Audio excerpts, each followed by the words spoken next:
Var tabii ki. Şehrimizde köpek sorunu var. İster istemez etkiliyor. Hani ufak çocuklar olsun onları etkiliyordur. Yetkililerden bu konuda yani yardımcı olmalarını ama hayvanlara zarar vermeden bir şekilde onları bir barınağa koruma amaçlı onları bir sahiplenseler buradan yetkililere artık Büyükşehir Belediyesi'ne, devlet yetkililerine buradan bir istirhamımız bu yani. Haberlerde görüyoruz hani küçük çocuklara saldırı, ölümle sonuçlandı. Keşke olmasaydı. Dediğim gibi keşke olmasaydı o insanlara da yazık ama... Vardır, çok var. Köpekler getiriyor, şehirde bırakıyor, belediye toplaması lazımdır. Şimdi geçen gün dağda böyle bırakmışlar kaç tane köpek, biri adamı ısırmış, parmağı birden koparmış. Köylerde getiriyorlar, buraya bırakıyorlar.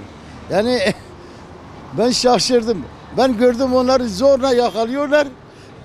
Bir bakıyorsun sokak yine dolu köpek. Yani genellikle küçük çocukları etkiliyor. Böyle yaşı ufak olanlar korkuyorlar, çıkıyorlar, saldırıyorlar. Yani Büyükşehir Belediye'miz ilgilenirse çok iyi olur. Hani sırtında durursa, millete zarar gelmeden bitirirse çok iyi olur. Yani mesela ekipleri %5'le ona çıkarırsa, yani her bölgeye biri bakarsa, üzerine durursa çok iyi olur. Çok faydası olur. Yani mesela sokaktan geçtiğin zamanlar havlıyorlar, korkutmaya çalışıyorlar. Kaçmadığın zaman da yani ısırmaya da kalkışıyorlar. Öyle anlattım yani. Tehlike saçıyorlar kısacası.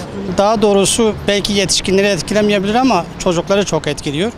Yani yolda geçen çocuklar ürkebiliyorlar veya işte saldırıya uğrayan çocukları da duyuyoruz, görüyoruz. Haber de oluyor televizyona.